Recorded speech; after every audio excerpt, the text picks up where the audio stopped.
You're listening to How to Stan, the podcast all about both specific fandoms and fandom culture as a whole. For more information about the show and the other show that I do, 17 Karat K-Pop, visit 17karatkpop.weebly.com. You can also go to 17karatkpop.weebly.com/howtostan for more specific information about this podcast. Enjoy the show! You are listening to a series of How to Stan episodes called Betrayals. Betrayals will cover different stories of times when fans felt disillusioned with their favorite celebrities, whether it be realizing that their idol didn't actually sing their own songs, to realizing that a child prodigy was actually not the child prodigy the media had claimed she was, to times where an entirely fake persona was crafted by celebrities. How fans react to that and why they react that way will be explored through a lot of different contexts through each of these stories. Betrayals, Episode 1, JT Leroy. Listener discretion is advised for this episode, where adult themes and situations will be discussed. Around the turn of the century, a 15-year-old blonde-haired, blue-eyed boy from West Virginia named JT Leroy took the literary world by storm. This boy really came onto the scene after reaching out to all sorts of famous people through fax machines and phone calls and emails, finding ways to get author feedback. And one famous author led to another, and the networking just spiraled from there, leading to so much critical acclaim of this boy's writing. He wrote a series of 3 gripping memoir-style stories. One was a short story collection that went off of his main first hit, Sarah, which came out in 1999. And by the age of 16, JT Leroy was published in Spin, Nerve, the New York Press, and several anthologies. By age 17, JT had already landed a book deal with Crown Publishing, and one of his novels, The Heart is Deceitful Above All Things, was going to be turned into a movie directed by Asia Argento after its release in 2001. By age 20, JT's books were already published in 20 different languages. Among JT's celebrity fans were Rosario Dawson, Winona Ryder, Michael Stipe, Courtney Love, Carrie Fisher, Lou Reed, Debbie Harry, Nancy Sinatra, Madonna, Bono, and many, many more. JT even had a song written about a character from his book Sarah. Shirley Manson from the band Garbage wrote a song called Cherry Lips, which was all about the character from the book Sarah named Cherry Vanilla. Then eventually JT started to be getting asked to even write stories for musicians to release in correlation with the release of new album press releases and things like that. People were just so amazed at the fact that this 15-year-old, then eventually 20-year-old boy could write such impressive, moving writing, and such raw emotion was conveyed through such mature language and context.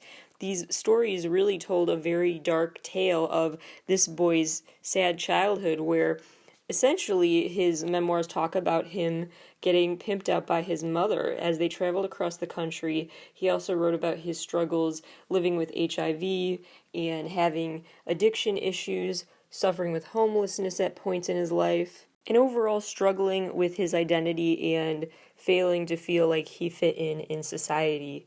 And JT's stories didn't just naturally become more vulnerable and emotional and raw over time. They started out like that right off the bat, with stories like Viva Las Vegas, about a mom traveling through Vegas with her 10-year-old son and then leaving him at a gas station. There's another story that starts off one of JT's books where the first scene is a mom and a baby, a biological mother and her baby being torn apart. People were very impressed by the fact that, especially because this was the 90s at the time, an author was being so vulnerable and open and honest about living with HIV, homelessness, and other issues that were deemed not prevalent in the public eye and super taboo to talk about, as they still are today, but even more so back then.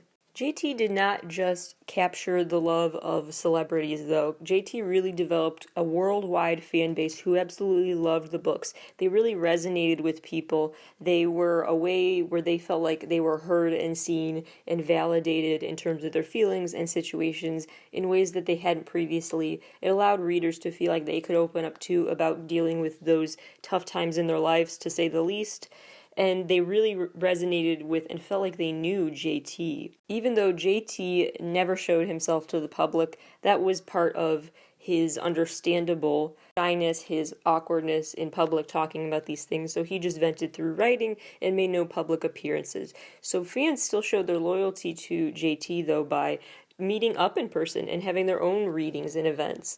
And this continued until 2001, when JT finally did start showing himself at book signings and similar events to celebrate his work. Things really took a turn for the weird when two big investigations were published, one in New York Magazine and one in New York Times, that were from reporters who uncovered quite a shocking truth, to say the least.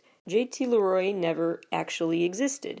It turns out that the person who wrote these books, that allegedly from a 15-year-old boy's perspective, was actually a 30-something-year-old mother from Brooklyn named Laura Albert. She went under this persona of JT. Who is the JT who showed up at book signings and such? That was Savannah, Laura's boyfriend's half-sister. Savannah would dress up in a wig and sunglasses, and she took on the southern drawl that she had heard Laura using before after hours of those phone calls with people who were under the impression over the phone that they were speaking to a boy with a southern accent. Savannah picked up on that accent and took on the disguises, and then whenever JT had to make a public appearance, then Savannah would do so and say to be JT. Given all of the trauma that JT had experienced, his natural unwillingness to speak much in public was pretty much assumed to have been the case. People would have been more shocked if JT Leroy was the life of the party. The character could kind of stay pretty silent, and then when asked questions at press events and such about the stories, then Laura Albert would answer for JT. Laura Albert, at those public events, would take on another disguise and speak in a British accent suddenly, and then she had turned into Speedy, the nickname for one of JT's right-hand men, essentially. On top of these two disguises, Laura Albert's boyfriend at the time, Jeffrey, would disguise as Astor. That was his stage name. Speedy and Astor were this rock star couple from this band that went by Thistle, and the whole background story they had concocted was that they had taken JT under their wing and were kind of raising him as their own. So this entourage would always come out to these events. You wouldn't get JT alone ever. It was the entourage. Then suddenly everything unraveled and people realized that none of them were JT. It wasn't even a case of which one of you is the real JT, but this was levels of deception where JT was none of them. To better understand what went on here, let's back up and look at each character that was a part of this saga. First of all, there is Laura Albert, aka Speedy, aka Emily, aka JT. When Laura was growing up, she had actually already gotten into the habit of creating fake personas and spinning these elaborate lies. She would spend hours on the phone calling child protective hotlines and making up these elaborate backstories about children who had gone through trauma. She also had some lighter fabrications that she went with. For example, it took her 4 months into a relationship with one boyfriend before she revealed that her British accent had been fake those past 4 months. The JT persona first made itself known by reaching out to someone named Dennis Cooper in 1994, and JT would actually fax stories to Dennis Cooper to get some feedback from him. And that led to, long story short, Ira Silverberg eventually became JT's manager. Dennis Cooper extended the contacts from person to person, and people just continued to spread the word about JT's work and provide JT feedback. And in addition to feedback over email or fax, there were lawn phone calls that paralleled the ones that Laura used to make when she was younger. She would be talking about situations as if they had happened to her in that southern accent in a quiet voice, so everyone on the phone thought they were speaking to this 15-year-old boy. And the relationships that this JT persona formed with these authors was incredibly intimate.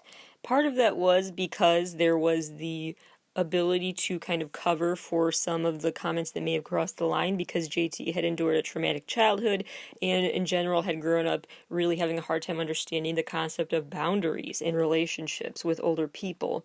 But part of it was also because authors just took they had these maternal paternal instincts towards JT and wanted to help see his potential through and be there for him when he had not seemed to have parents who had been there for him in the past. So authors really took hours and hours on the phone with JT not just giving advice on writing, but these relationships became about so much more, where they talked about very deep stuff.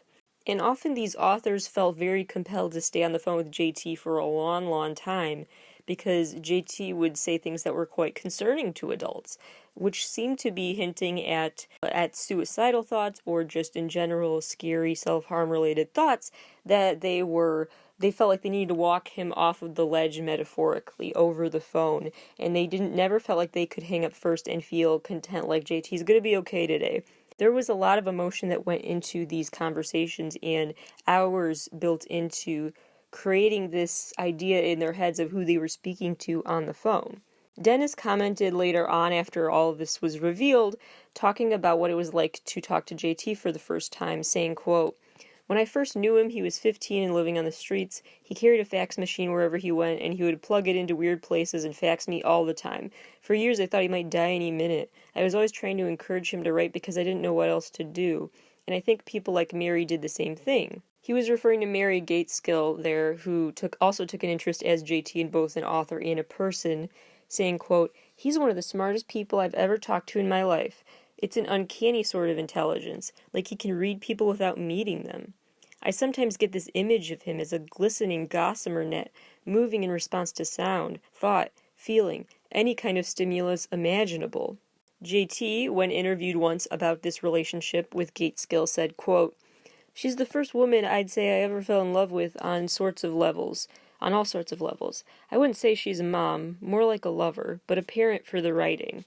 A lot of people were delicate with me because I was perceived as fragile, and I thought I was, actually." Next character to discuss is Savannah, and I apologize, I think before I said she was Laura's boyfriend's half-sister. She was actually Laura's half-sister, Laura's boyfriend's sister. Laura and the boyfriend got married. Anyway, so this person, Savannah, dressed up as JT Leroy for the public appearances. In 2008, she released the book Girl, Boy, Girl, How I Became JT Leroy.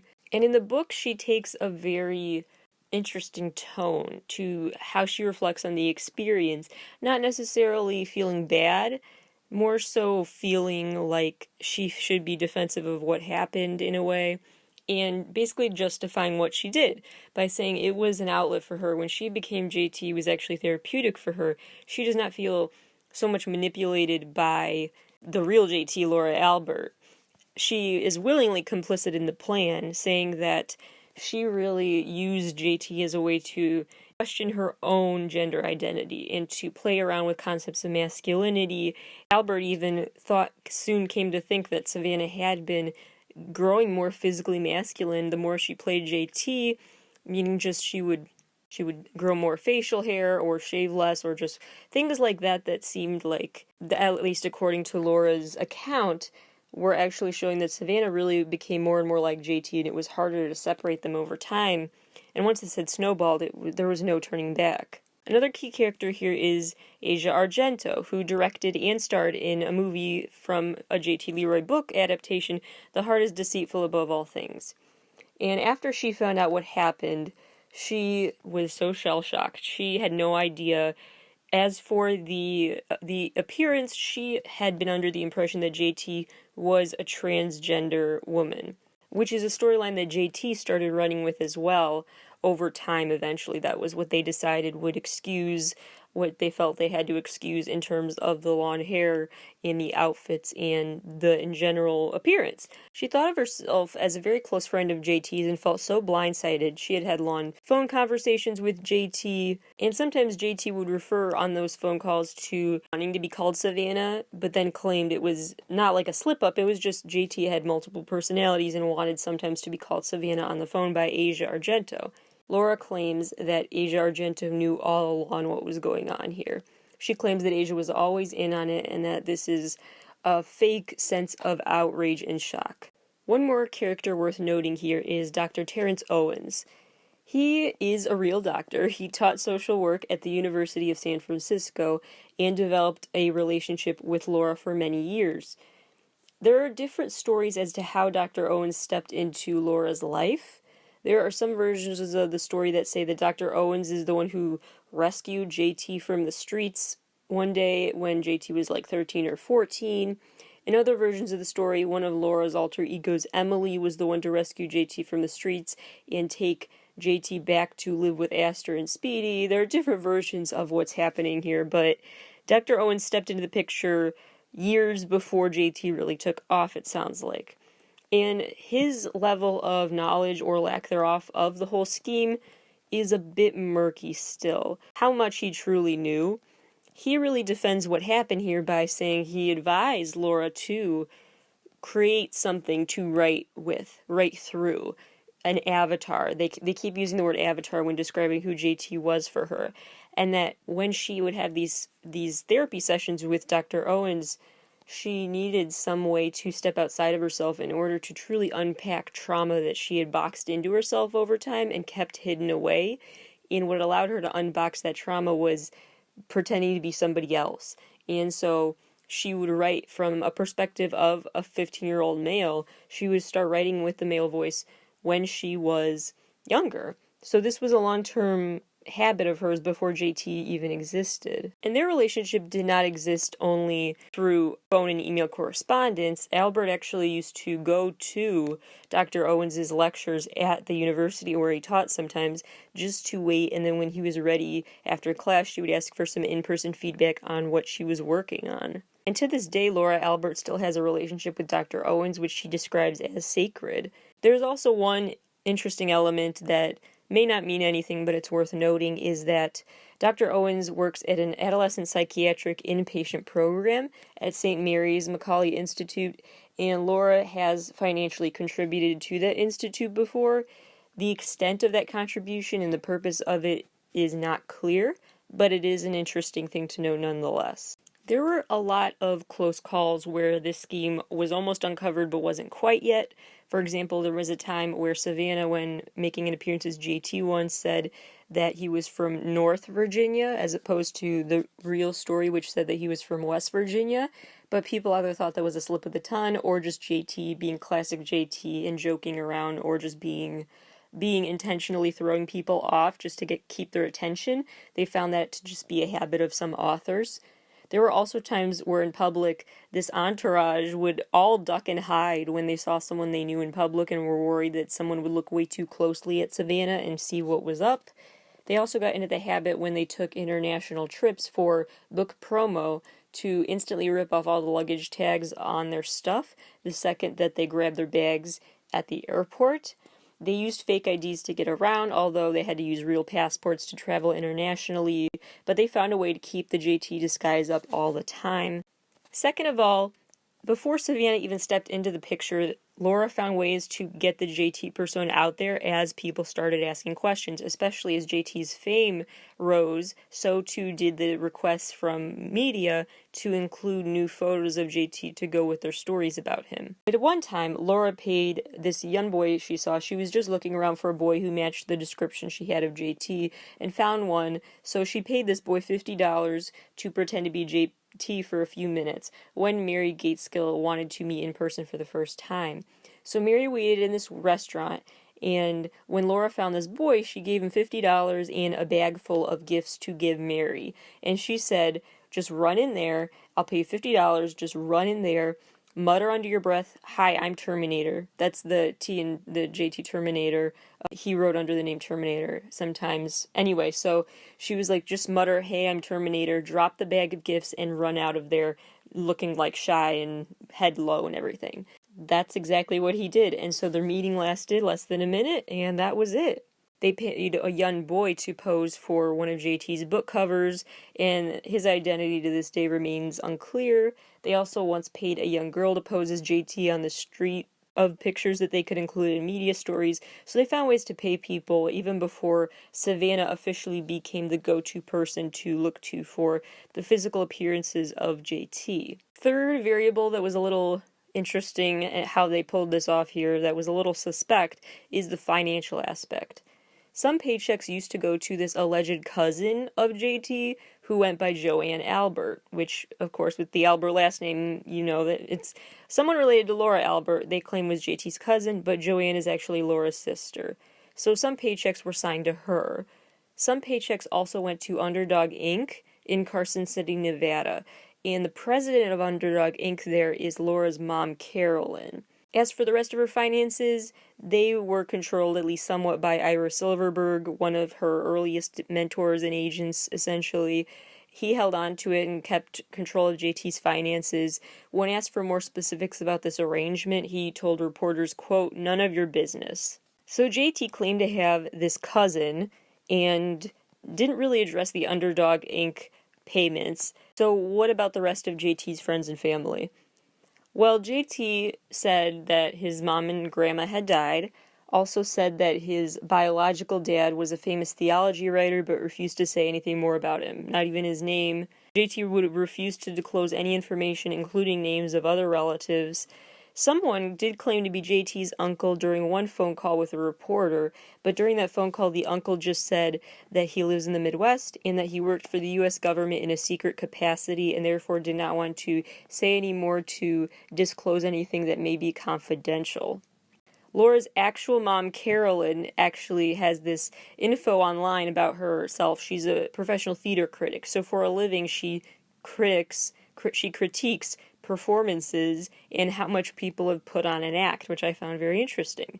Carolyn Albert also describes her daughter as, quote, "a writer in California," and that's as much detail as she provides for her daughter. As for friends and companions, JT only mentions those famous celebrities. It's as if life prior to 1994 did not exist anymore. It was wiped off the books for JT, and it was almost as if his life had started with just his introduction into the world of the rich and famous. As for the living situation, JT claimed after being homeless for a while to have moved in and able to live with this band Thistle, with Speedy and Astor being the members of the band, and they claim that JT also wrote songs for that band. An ex-friend of Savannah and Jeffries, though, Stephen O'Connor, told reporters he had been aware that Laura wrote the books the whole time, and he had thought that the JT persona was a gag to generate publicity for the band, not even for her writing, but for the band Thistle. He also told reporters that he had never seen a young boy living with them like they claimed. It should be noted, though, that Stephen O'Connor is not exactly a reliable source here. Not only has he engaged in heavy drug use in the past that may have altered his memories of this time in his life, but also he is an ex-friend of the family. So, not necessarily he has a hidden agenda, but it's just notable that he's not going to be entirely impartial here. The story was really that JT had moved in with them in 1997, but friends of the family of Speedy and Astor, aka Jeffrey and Laura, had not heard about JT until 2000, so the timeline didn't really match up. One man who was friends with this couple since 1992 told reporters that he was shocked to learn that JT and Laura were the same person. He had never known anything about the double life, so maybe he had heard of JT the author but didn't know there was a connection to Laura at all. And he had never heard about a kid moving into the house with them. One more thing about this relationship to the band Thistle that didn't add up is that JT claims in interviews to have played a pivotal role in the creation of the band Thistle, and having been like an original songwriter for them. People realized that Thistle was just a rebrand, that this same couple had been under a different name before called Daddy Don't Go, well before JT entered the picture. So Daddy Don't Go rebranded into Thistle, and that's when suddenly JT had apparently been there for the whole journey of the band. So the family situation raised questions, the financial situation raised questions, and then further red flags seemed to pop up when different editors and reporters had tried to meet JT in person. One editor was traveling to San Francisco, where Laura actually did live and JT allegedly lived at this point. And so this editor said, I'm going to be in town in San Francisco. Can we meet up in person? So they made plans to meet up in Washington Square Park, but JT never showed up. On another occasion, a different editor met JT for real in San Francisco in 2002, several years into their working relationship. And JT, aka Savannah, did show up in disguise and everything, but would not leave the car and just stayed and talked through the window and allowed Emily, one of Laura's personas who was there at the time, talk instead. Dennis Cooper only met JT in person once, and it was through Speedy's introduction, so Speedy was the one who kind of allowed that meeting to take place. Karen Rinaldi, who used to be an editor of JT's when JT wrote for a magazine publication, went to see JT in person once and brought groceries with her. And when she showed up, Jeffrey answered the door. He did go to the door and grab the groceries from her, but he refused and said JT didn't want to see her and closed the door, and that was that. So he just took the groceries and left. One of JT's assistants, Nancy Murdoch, was always so defensive and protective over JT and claimed that any reporter who smelled something fishy about JT was just jealous of JT's success as an author. And the first time Nancy met Speedy/Laura, she just thought it was funny that JT and Laura seemed to have such similar phrases they used and similar mannerisms and stuff. She just thought that was very funny and didn't really suspect anything suspicious about that. The author of Jane, Joshua Lyon, he attended a red carpet event that JT was also at and started a conversation that made it very clear very quickly JT had no idea who he was, despite extensive email conversations they had been having in the days leading up to this event. He'd even helped out or collaborated with JT on a manuscript at one point, and so for JT, which was Savannah at the time in disguise, to look very confused and have no idea who he was odd for him. Joshua called JT twice. The first time, he hung up convinced that he had been talking to a woman faking a southern accent. He hadn't been fooled by that. And the second time, maybe they were realizing that the accent had not worked on him before, because suddenly this person who decided to go by the name Laura for real was going to answer all of JT's questions for him during their next phone call. So 2 investigative reports came together in the 2000s. One was from the New York Times with reporting done by Warren St. John, who interviewed JT over the phone in 2004. JT/Laura was notified about the story before its release, and Albert remembers her reaction in this way. Quote, "I said, I don't know what you're talking about. I wasn't ready to admit anything. I published everything as fiction. JT was protection. He was a veil upon veil, a filter.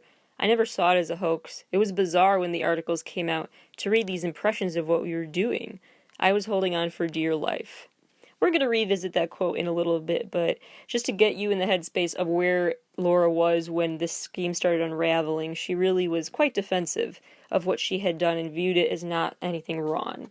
The second big investigative report on JT Leroy was released in New York Magazine by Joshua Lyon, who found himself in a unique position to cover this story because he had lived on and had close friends around Polk Street in San Francisco, which is where JT claimed to have lived on the streets. Joshua had lived there until 1993, and 1995 to 1996, he had been teaching homeless kids creative writing lessons there, so he had been in contact with the folks down there for a while, and wondered why had I never heard of or seen anything about JT when JT claimed to have lived there. So he contacted residents of Polk Street who had been there for a long time. He also showed these residents pictures of JT and described what he was like to them, and no one had any memories of this person ever being there. He talked to someone who called himself a former hustler, who was a, quote, fixture on the streets and knew everybody in the neighborhood. This hustler had no memory of someone who went by the nickname Terminator. Then Joshua looked into JT's claim that he was born on Halloween in 1980 in West Virginia. He found no publicly accessible record of that name and date and time and everything matching up. He also then proceeded to look at Dennis Cooper's archives at NYU to find contact information that JT had used previously, which led him to Dennis Cooper's phone records and seeing that JT had called and faxed Dennis Cooper under the name Paul. And long story short, he traced that name back and realized it was referring to someone who exists, Paul Filotico. This investigator tracked down Paul. Paul said he had never heard of Leroy, but he did know Laura Albert. He knew who she was dating, and he knew that she was a member of the band Daddy Don't Go. He didn't know anything further about that. It had rebranded as Thistle, and he did not know there was a connection to the author J.T. Leroy. Paul said he met Laura initially through this internet chat room, and then they met in real life after he moved from Phoenix to San Francisco in '96. He had grown quite close to Laura and her boyfriend at the time. He remembers Laura, as you may have guessed, as someone who liked to lie, who used a lot of aliases for her writing over time. She would always change up who she wrote as in different ways. She would even answer the phone in different accents at different times. He also remembers her having a very dark mind and telling dark stories and just not exactly being someone who clearly had a happy-go-lucky childhood. Paul also helped this reporter find an answer to the question, where does the nickname Terminator come from? Because Laura apparently used to be friends with a 16-year-old homeless boy from that street, and that boy went by the nickname of Terminator. Laura had asked Paul to set up his answering machine actually so that Terminator could receive messages on it. So the real-life Terminator, Laura asked Paul to find a way to keep them in touch with each other. It's unclear if that was for character development or if that was just a genuine longing to have that relationship or what, but it was interesting because allegedly Terminator was homeless and therefore couldn't contact Laura regularly, so Laura wanted to make sure he found a way to hear her messages on an answering machine, so she roped her friend Paul into this. Yet even more light started being shined on the situation the more that was uncovered by Joshua. He had attended this live reading event for JT Leroy and realized, oh, guess who the special musical guest is tonight? Thistle. At that same event, JT, which was Savannah, rushed from the taxi cab that she had arrived in all the way up into this upper level balcony and just watched the entire evening unfold from that top balcony and tried to stay, kind of out of sight, out of mind. So the reporter, when reaching out to Laura as JT, was accused of lacking, quote, purity of intent in his reporting. JT claimed that no explanation was owed to this reporter. Joshua got the impression that Albert was definitely shielded by Dr. Owens and this one other person who was one of the long-term people JT had phone conversations with. He felt like several people were responsible for shielding JT from tough questions, for giving and leaking information to JT/Laura early just to prepare for the phone interviews and to give them a heads up, and they really fielded tough questions. They were just basically buffers for JT/Laura, is how he came to think of it. JT did not seem to have appreciated the line of questioning received on the first phone call between them, because when Joshua called for the second interview, JT simply said he'd done some research and he realized that this reporter was also an author who was less successful, and so he basically just accused Joshua of being jealous of his writing and called him an unfair reporter that had to sell his less popular book, quote, for a nickel on Amazon.com. Joshua came away from those conversations believing that he'd totally been talking to Laura in a fake Southern accent the whole time. There is a huge key quote from this piece that he wrote reflecting on what he had uncovered and not uncovered that I just think sums up so much. So here goes. Quote, "The rumors I'm talking about," I said to JT, "would mean that I'm actually speaking to Speedy, and I find that fascinating." JT wouldn't confirm or deny it, although as we spoke for more than an hour, it felt to me that I was speaking to Laura, and it felt like both of us knew that, and that this was a novel and disturbing experience for us both. Whoever was on the other end of the phone was intelligent and articulate. JT espoused values I agreed with, and effectively made me question my own investment in writing this story. She/he spoke about metaphorical truth, about purity of intent, and of a commitment to writing. I heard Jeffrey in the background telling whomever was on the phone that they had to leave for an appointment, but JT kept talking. She/he seemed to be both justifying the performance and asking not to be exposed. She/he discussed the rumors she/he had spread about fathering Asia Argento's baby and how angry that had made some fans. But it was a metaphorical truth, she/he said, in terms of the movie Argento made of his book, and JT wondered, where was the harm? Unquote. Which really sums up a lot of how Laura reacted when the revelations really started to come out about the situation. So going back to the New York Times quote that I had said earlier needed a lot of unpacking, let's talk about that quote sentence by sentence now with that other context. So first, Laura said, I don't know what you're talking about. I wasn't ready to admit anything. So argument one is that she just wasn't ready, and she talked about in these interviews how JT was her shield to talk about tough issues in her past. And she didn't feel comfortable being herself as a writer, so she thought she could be more successful as a writer if she took on a seemingly easier to sympathize with young boy. I published everything as fiction. So she did include the word fiction on her books, but it was small, it was not front and center, and it was totally overlooked a lot of the time. And really, JT did not dispute the narrative publicly that his books were based on his life experiences. He didn't dispute that narrative that had been with him for a decade or so. And so for him now to claim, well, I always said it was fiction, is a little odd, but that's what she says, that she wasn't deceitful in that way. She also said JT was protection, he was a veil upon veil, a filter. I never saw it as a hoax. She constantly does that in interviews, defending what she did, saying that she refers to it as her avatar. And she doesn't view it as a con or a hoax or anything like that. Then she goes on to say it was bizarre when these articles came out to read these interpretations of what we were doing, and then she says I was holding on for dear life.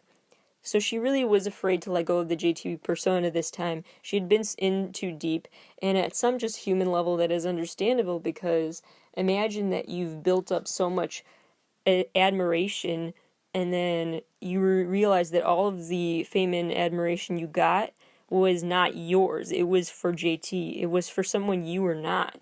So what happens if you take away that persona? Is anyone still there for you? Which is what she feared.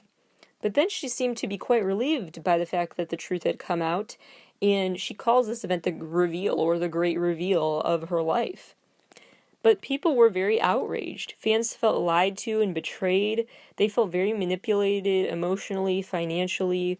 They felt very exploited because of the emotional manipulation on the long phone calls where she shared very dark thoughts.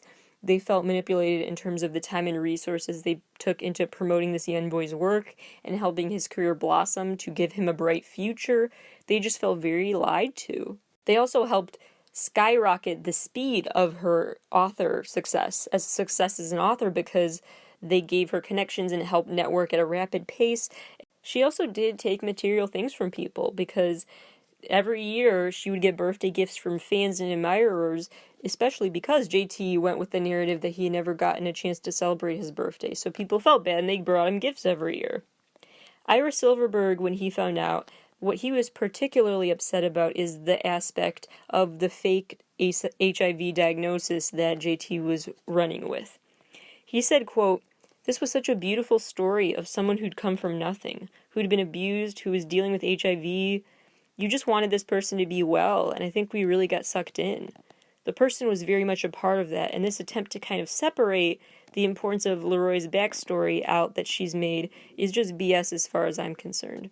She's not taken responsibility, nor has she apologized. My guess is the work's not going to live on. The work was very much about the person who wrote it." Interestingly, he had been of a different mind previously, ignoring potential red flags and telling reporters, quote, "If it is all a big hustle, it's a great hustle and I applaud it. If it's true, it's as Warholian as it gets," referring to Andy Warhol and alter ego's other personas sent out into the world. Some more reactions from those close to Laura/JT.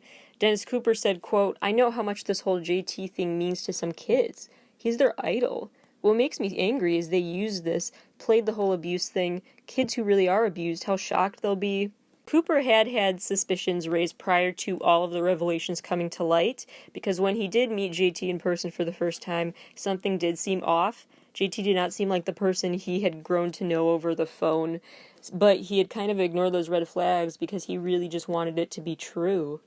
This story of a rags to riches story of someone coping with an HIV diagnosis publicly, and of relating to kids who didn't see a role model in their lives, someone who withstood the odds in their life.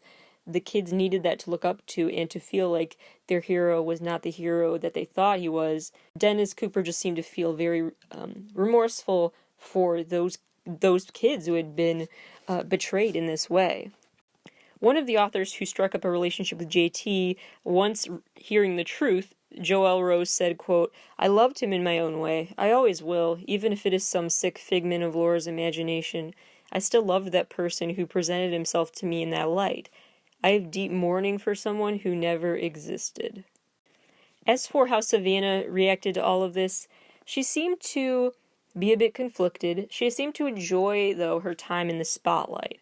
And at least subconsciously, to some extent, I'm sure she was the kind of person who enjoyed her time in the spotlight just because she agreed to this, and she kept agreeing to it, to meet the celebrities who were fans of hers and to go to book signings and stuff and have interviews. So agreeing to that naturally shows that she's willing to accept all the attention at the least. And she seemed to like that.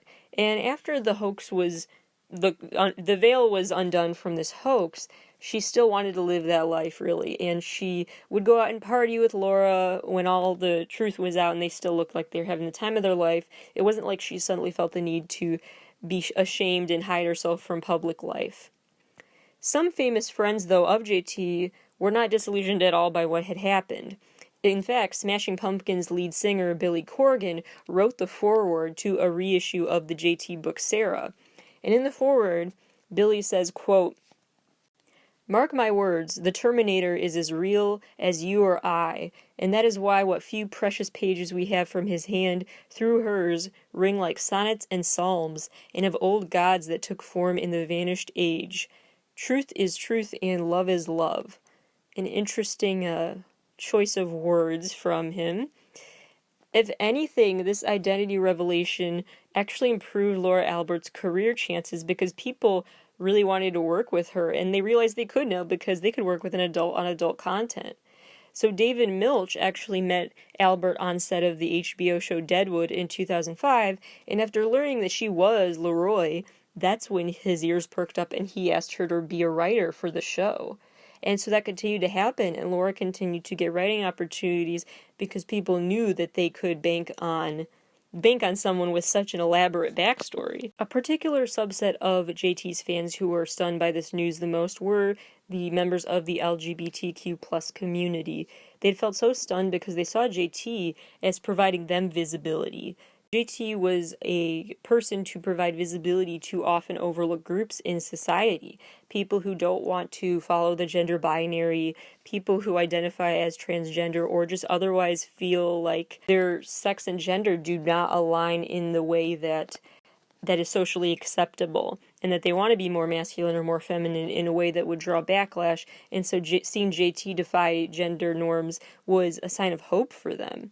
They found JT so relatable and someone that they could finally look up to in the public eye, and it resonated with them. One of Laura's former interns, Jasmine, is one of those people who really resonated with the story in a certain way and always will, saying, quote, "I fell in love with Sarah," referring to the book Sarah. "It changed my life. I was given the courage to heal. When I found Sarah, I felt like it was the first time something really spoke to me." And that's how a lot of fans really felt about the writing, that JT was just really touched them with the writing, and they believe that the writing stands on its own regardless of who wrote it, and it means a lot to them no matter what. I think you can already tell kind of where I stand on this, but I will go more into that, as well as how she literally went on trial for this after the break. Before expressing overtly where I stand on this whole debate about how much JT's work stands up, despite that the persona behind it was fake, how much that truly matters, before I give my total, complete opinion on that, here are the different ways that Laura has defended herself in interviews over time. The first one out of 5 main ways is that JT was a defense mechanism, allowing her to really tap into her psyche and unpack past traumas in her life. She insists that it's just something her therapist recommended as an exercise, and of course it just kind of spiraled out of control, but it was a separate headspace she needed in order to heal from past trauma, and that manifested in the form of someone who was very unlike her, someone half her age, who was a boy, who lived in West Virginia as opposed to Brooklyn, New York. She just wanted to separate herself from someone else, yet still find common threads in their stories. 2, she claims that her situation is kind of like What she compares it to often is Andy Warhol's factory. She says her antics should be called a lifestyle, not a hoax. She's compared herself to David Bowie and other celebrities who take on a different persona on stage, and she explains it like, well, there are a lot of celebrities who do this. They have an alter ego in certain parts of their famous life, and then other times their mask is off and they're just themselves, and they intentionally create a different public persona than their private one. And she insists that being an author includes that ability to do that as well is warranted. Albert was very aware of how much people idolized JT, saying in one interview, quote, "People would line up all day to see him. He'd get the rock star treatment. They had to get us security guards because all these people just wanted to touch him. I remember once we went to Sweden to do a reading, and people were bowing down and kneeling before JT. It happened spontaneously, and it was beautiful. And I was there standing on the side, asking people what brought them. They would always talk about the books. I could get what I wanted, connecting with others, without having to be the focus of the attention." 3, she calls this revelation the reveal, and she describes it as kind of like her version of an art exhibit of sorts. She said, quote, "Art should confuse." And she often said things like that this was all kind of an artistic act. This was all part of the act. This was all this elaborate performance art, essentially. She called her situation, quote, "a Von Trapp kind of family," saying, quote, "We are a family and we create together in many, many ways, and that is our right. I reserve the right to grow and change my identity." Later on, she said, "Maybe I'm Aster and Speedy, or maybe I'm an amalgam of the universal unconscious." So she really likes to play around with identity and views that as just nothing harmful, that's just growing up, and artists do that all the time. She argues that no one's really their true self when they're artistic or when they're online or in some other media form. That's not the real them who they put on media in any form. So she argues, what's the difference when I do it? 4, she insists that her intent matters and she had no ill intent. Quote, "Since the reveal, I've heard from more people who understand the need to hide, how it freed my voice to have someone who wasn't me. They recognized that felt authenticity of my fiction, the emotional truths." In another quote, she said, "We'd talk about it sometimes, but we knew our intent was not malicious, so we didn't feel ashamed. We asked ourselves, are we making anyone do something they don't want to do? Are we being of service? Are we making people feel good and spreading love? We felt that we were. People responded with great love and great happiness to JT and to his writing. It wasn't like we were spreading some dark thing." Number 5, the main takeaway I get from Laura's arguments is that she's kind of in awe over the fact people fell for this at all.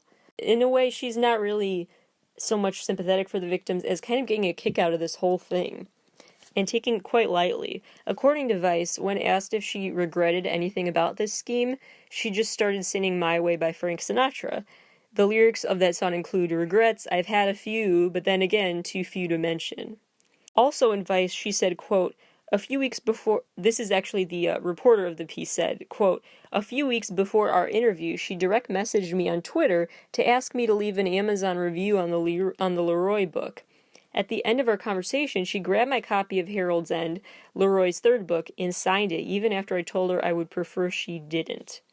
Laura did have a difficult childhood. She did suffer abuse. She was homeless for a time being. Her parents had divorced. She lived in a group home for a while. So she definitely had dark things about her past to write about, and it wasn't all fabricated experiences.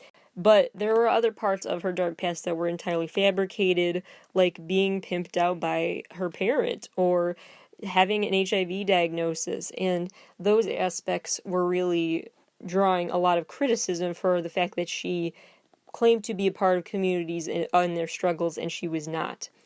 Laura's big statement summarizing her thoughts about this, quote, "All I can say is I am sorry if people are disappointed or offended. If knowing that I'm 15 years older than Jeremy devalues the work, then I'm sorry they feel that way. Everything you need to know about me is in my books, in ways I don't even understand. I think some people take it for granted to be acknowledged and not overlooked. My experience was to be completely ignored and disregarded and disdained. That's what I write about. One thing people often comment to me about the characters in J.T. Leroy's books is that they strive for goodness, even in a world where all their experience contradicts this. I feel that this desire is essential to my story as well. When I would reach a point where I wanted to commit suicide, something gave me hope. This hope is in the books too, and of course the ultimate hope is that I can reveal myself and you won't go away." So my honest thoughts on this. First of all, I understand and respect the need to have a different celebrity persona, like with David Bowie, and Beyonce has that with Sasha Fierce. When musicians do that, I get it, and I think it's actually quite cool, and part of their right as a musician to creatively express themselves by putting on an onstage persona. However, I don't think that is the right comparison for this situation, because in those situations, we always knew. We knew David Bowie was Ziggy Stardust. We knew Beyonce was Sasha Fierce. It was part of the act. Part of the act was stepping outside of the act, ironically. Whereas here, we didn't even know we were in on the act, or in on the act. We didn't know what was an act and what wasn't part of the act. I'd like to revisit that quote she said about what she's doing and how she asked herself and why she doesn't feel regrets for what she did because of these questions she asked herself. First of all, she says, she talked to Savannah about this, saying, are we making anyone do something they don't want to do? Actually, yes, they were, I would argue, because they made authors talk this allegedly 15-year-old young boy down from the brink of suicide. They placed a lot of emotional labor on the people who collaborated with JT, the author. They were actually making people do things they probably didn't want to do if the circumstances had been different. They made people invest time and resources into something that, had they known it was fake, they would not have gone through with it. Then she asked herself, are we being of service? Which is debatable because they were outlets for promoting this work, which could have really resonated with and touched people in meaningful ways that were cathartic to them. But the ways they went about it, I don't think the end justifies the means as much as they insist it does. They also asked, are we making people feel good and spreading love? They were. They also were doing the complete opposite. And again, it's an end justifies the means debate. But they said they felt like that's what they were doing with the best intention. It's just the visibility of this character and their story. But there are a couple of reasons why I really cannot get behind what she did at all, and it really does feel like such a complete betrayal, and I don't think the book should be celebrated as much now.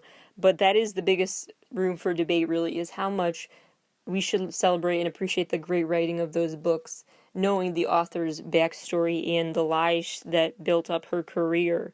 But what to keep in mind are a few things. First of all, with her official apology of sorts, I always have an issue when an apology has the word if, when she says, I'm sorry if people are disappointed or offended. And I know that's just a little detail, but to me that always sticks out in an apology. If they say, I'm sorry to those I've hurt versus I'm sorry if anyone was hurt. It really carries a lot of different implications depending on the word choice. Words really matter here when you're talking about an apology on such a public scale. Second of all, I always find most convincing an argument that is solid and constant and has a lot of evidence. Whereas Laura's defenses are less persuadable to me because they are not constant in a way that feels like it makes sense. Because she has about 5 different arguments, and they seem to contradict each other. And so that just raises red flags for me about how much the defense should be accepted as a good one. Because, first of all, she claims it's bizarre that anyone ever fell for this and finds it kind of funny that they did. Then she claims that she never meant to trick anyone and thought everyone was kind of in on it a bit more than they let on. Then she claims that what she was doing was not any persona that would cause anyone harm, but then by saying that she can't believe they fell for it, she indicates she's aware of the fallout of what she did. So there just seem to be contradictory defenses of herself, and she switches up her defenses of it very quickly within the same response. She always does that in interviews where she'll start by saying, I meant no, my intentions were good. Then she goes on to say what impact she wanted to have and why she needed this avatar. Then she goes on to say why the media is out to get her. Then she goes on to say why her books deserve to get the same attention as others. Then she compares herself to other celebrity alter egos. It just feels like a lot of defensiveness thrown at the listener at once, and it just does not come across as persuasive to me, but rather just all too defensive and not something I can get behind. If Laura had used this avatar and been upfront about it, I would feel totally differently. or even if she had used this avatar but been more overt about the fact that it was fiction writing and not allowed everyone to believe that it was a true story, if she had not let that lie unravel for so long, if she had really nipped this in the bud when people started getting misconceptions about JT, I would feel a lot differently. But she let this escalate, and she needs to take responsibility for that, which she doesn't seem to want to do. It's also important to keep in mind that she really leaned on things. Some of these things are understandable. If she had created just an alter ego to vent about and share her experiences with homelessness, for example, she has every right to do that. She has that lived experience. That's a therapeutic tool for her. Go ahead. Those parts of the story I'm not upset with. What is upsetting is that she tried to tell stories that were not hers to tell, and her versions of alleged truths were not even were given to way more credibility and love and attention than the stories of people who actually suffered those things. She claims that she never used the HIV storyline as just to market books, but others disagree and say those were kind of a central tenet to part of the story, and so for her claiming that really was not used to sell more books is a bit questionable, especially given the fact that she has elaborated extensively about this aspect of JT's life in interviews, saying things like this quote, "I always felt like JT was a mutation, a shared lung, and for me to become normal, I'd have to breathe on my own. Originally, I felt that he might die of AIDS, but that's not in any of the books. I didn't deny the rumors, but I never made any statement intended to further JT's popularity by claiming he had AIDS. I remember one day 10 years ago, I thought he will die this weekend. I went into deep mourning, I was physically sick, but JT didn't want to die, and I couldn't let him die. I felt that if he died, I would die." She talks about that a lot in very dramatic terms, which she seems to really like to do. But yet she brings up the fact that this character could die at any moment as a way that feels like she's weaponizing it. Like, you're gonna hurt this poor boy and make me kill him off as a character, and that feels quite threatening, frankly. Another thing about why I struggle to have sympathy for Albert given all of the harm she caused is that she focuses so much on intent over impact. And I think impact is just as important, if not more so, than whatever your intent was. Because a lot of hurtful things happen and then people say, "I'm sorry, that wasn't my intent." Well, let's look at the impact more. And this is something to really keep in mind, especially when it gets taken to court. That's a huge impact on everyone's time and money and resources and attention. And Albert went on trial in 2007 for fraud because she had set up a company and signed a contract with the pseudonym JT Leroy. She was sued by Antidote International Films because she signed this contract in 2007 under that fake name, which you can't do. That trial led to Albert quitting writing for a while, and the jury allowed the production company to get $116,500 back in compensation. Dr. Owens testified on behalf of Laura during that trial, calling her a very disturbed person, and Albert continued to talk about how without JT she would die. But what I want to keep in mind here are a few quotes from the director of the documentary The Cult of JT Leroy. This was one by director Marjorie Sturm that started filming in 2002. And she really felt like she was in a unique position to talk about this story because of her background both in social work and in working with the mentally ill and homeless populations. She felt very uniquely situated also because she had worked with those who had been in the same neighborhood as the one JT claimed to have wrote his books while struggling with his addiction and stuff. The setting of JT's story is allegedly the same setting that she did social work in. And so she tried to make a documentary showing her side, especially because there was a different version of this story told by this other documentary called Author, the JT Leroy story. This one was directed by Jeff Ferzeg, and he spent 8 days with Laura for the movie, looking at all of her diary entries and stuff, and so his version ended up being a very more empathetic version towards Laura, treated her behavior as really a product of her troubled youth. His documentary places a lot of emphasis on society and not Laura, on what society has done wrong that led to this idol worship of someone in the first place, and so he takes a lot of the blame and heat off of Laura. And he didn't give a wide variety of perspectives on this issue either. He focused on Laura's interpretation of events, and when asked about backlash to the whole story and his defense of it, he said, quote, "Some people are outraged, some think it's the greatest thing since sliced cheese, and all of the responses are valid. The film doesn't seek to moralize or judge." So that is something to note of. This story has been told in the J.T. Leroy documentary, and now this Cult of J.T. Leroy one by Marjorie Sturm. This one talks about those broader issues as well, like cult of celebrity and the human capacity for evil, but it also dissects more and is more critical of Laura's behavior. And actually, Laura was reached out to at first for comment and a contribution to this documentary from Marjorie, but the offer was kind of rescinded when Laura basically started threatening and harassing the people behind the movie, and so Marjorie went forward saying, why have her hijack more of the spotlight anyway? I guess I don't want her input, but she tried to reach out. A very powerful quote from Sturm that I want to share is, "Laura did her best to present a case for her mental illness during the trial over a period of 8 days, and the jury quickly concluded that they weren't buying it. However, no one is arguing that Laura is not a disturbed individual.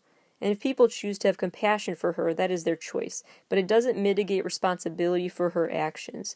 I don't believe our compassion for a victimizer should ever outweigh the compassion we have for those they victimized, as it fuels them and allows them to abuse again."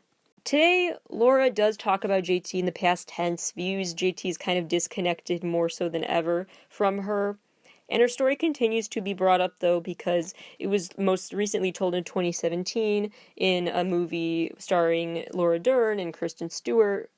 This film was based on the Girl Boy Girl novel from Savannah's perspective of the story, which paints Savannah in a unique light, too, being not exactly sympathetic and sorry for the deception, but just viewing it as all a fun hoax, an elaborate con of sorts. Sturm does talk in interviews about the larger social cultural forces we need to look at, like the fact that society really does like certain kinds of stories and may glorify certain stories way too much, and she gets into all that as well, but she also calls out Laura specifically for really being an adult. If there really was a 15-year-old and he had lied about some of his book, that's different than a grown woman lying about her whole backstory.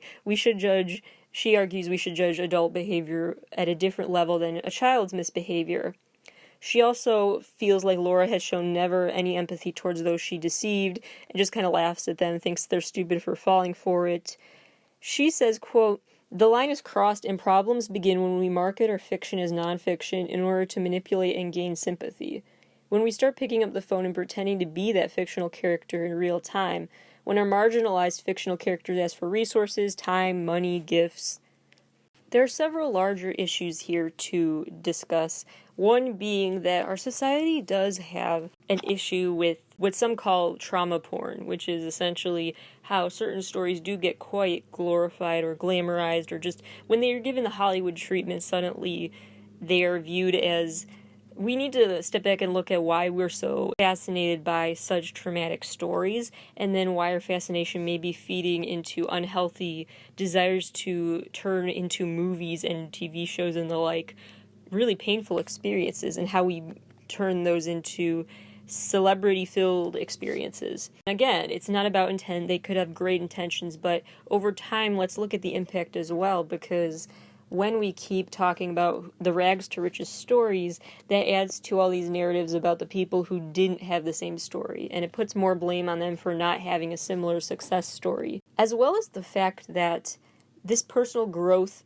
situation is basically what Laura and Savannah both argue for as well. Savannah describes her experience in her book, and the movie really shows that she kind of views it as like a way for her to personally grow, and this is her hero story, this is her vindication story, this is her time to reclaim her narrative, which is so ironic considering everything. And similarly, now Laura is reclaiming her narrative, writing a memoir in her own voice for once, and really writing as herself now, viewing herself as this person who is now was the victim, and now she's coming out on the other side because the victim became the victor, and now she is reclaiming her name, Laura Albert. And so she basically wrote the sob story for herself to get out of. Another thing to think about is that cult of celebrity concept where you want to believe something sometimes. You want to believe that your idol is just perfect and would never do anything wrong or hurt you, which can leave you to believe things that otherwise you wouldn't. It's also important and raises questions about ethical considerations in writing, as well as who a book is written for. So if it is fiction, who are you writing it for? If it's not your experience, who are you writing for and why? To entertain them? To educate them? What is it about that? Just something to think about. Mary Gateskill said some unique quotes defending JT in the past, saying, quote, "It's occurred to me that the whole thing with Jeremy is a hoax, but I felt that even if it turned out to be a hoax, it's a very enjoyable one, and a hoax that exposes things about people, the confusion between love and art and publicity, a hoax that would be delightful, and if people are made fools of, it would be okay. In fact, it would be useful." She went on to say, quote, "One of the first things he ever said to me was, I feel like this is just another hustle, like maybe I'm hustling the literary world. I said, if your writing is good, it doesn't matter." Which brings up a lot of questions about the validity of nonfiction stories and who really decides what a fiction story is. How do we define that? Where does the line get crossed when it's based on a true story versus an untrue story? And that really is a question raised by this whole debacle. Lastly, it brings up questions about how can anyone believe things that seem unbelievable. And especially with this story, like as I read into it more and looked at pictures and videos and such of the characters, I felt like it looked obvious that this was a disguise and how could anyone believe this was JT? But you have to keep in mind, I think it helps to think about a comparison. So there's a movie, a documentary called The Imposter that is really gripping. I highly recommend watching it. And The Imposter talks about this man who pretends to be a boy whose parents are looking for him.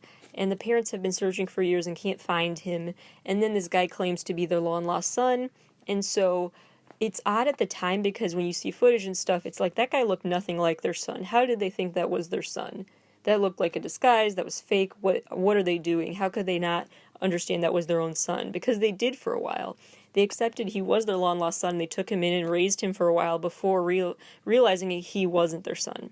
So how could that happen? It actually could. Because really think about it. If you were looking for your kid and you heard that your kid was found, how much you want that to be true, it is amazing what the human mind can do when we really want something true. Whether it is or not, just wanting it to be true, that really can do a lot to shift how you view a situation, how easily your mind brushes off red flags and just views it as whatever, just a little quirk of that person, or maybe just intentional mystery detail about their past that I won't bring up. We find all these ways to defend things that look fishy or just confusing to us when we really want to believe the narrative we're being told. And in general, humans really don't want to feel like they were lied to. They like to believe that there is this stigma, I guess, with admitting you were wrong. People have a hard time with that, and so people really are ashamed to think they fell for a scheme. But it actually is easier than you think to be catfished in some other issue that, in hindsight, it looks like, why did I fall for that? But anyone can, and it's not a sign of not being intelligent when you do fall for it. But people do, and it's important to keep that in mind. So imagine if you were someone struggling with HIV or homelessness, or in general you felt like confused about your gender identity or just didn't know how to identify and how you wanted to represent yourself to the world. If you needed a role model for you who was finding their own path too and on this journey with you, and you found out that person was never on that journey with you because that person didn't exist, that I would feel very defensive and like, that's not true, that can't be true, there's no way that's true, because that would be so devastating. So that's important to keep in mind, is that it's very easy to get swept up in narratives that we would love to see. And sometimes we need to step back and realize that's just not happening no matter how much we try to force it, and that the truth will come out. One last thing to leave you with is just the thought that Laura Albert seems to be in a relatively good place in her career and life right now. She has a young son who she seems to love raising. She writes under her own name now. She's written 4 scripts on shows. She has a career still, and she's doing quite well, relatively speaking, in her life. So that is something to really think about too, and question how she got there into that comfortable place career-wise, and that all the harm she's left in the wake of authors and all the damaged reputations they have now for falling for that scheme and then getting shamed for falling for it and not trusted because they fell for it. They may be struggling more in their careers now, but she is fine. And so that is something worth thinking about. It also is important to keep in mind how much some people want to help out a community, but then if they falsely claim to be in that community, then they just do more harm because they misrepresent and add to the stereotypes of that community that they thought they fully understood, but if they don't live it, they don't as much as they think they do. I just would be much more forgiving of what Laura did if she had not let it go so far and hurt so many people along the way, but some people insist that her writing is still so good it doesn't matter, which brings up a lot of interesting questions that we're going to talk about in future episodes of this betrayal series of fan stories as well, because how much does it matter? Sometimes, in this case, I would argue it matters a lot, how much is truthful and how much is a lie, but in other cases, what's the harm of certain people claiming ownership over other things? Is it really that big of a deal? Can you still love their work even if you find out someone else actually was behind it? How much can the work stand on its own apart from the person behind it? Those are questions we're going to discuss further and contemplate over and really think about in the next few episodes of Betrayals, which will be in the coming weeks. So stay tuned for those. In the meantime, thank you for listening, and I will see you next week for a new installment.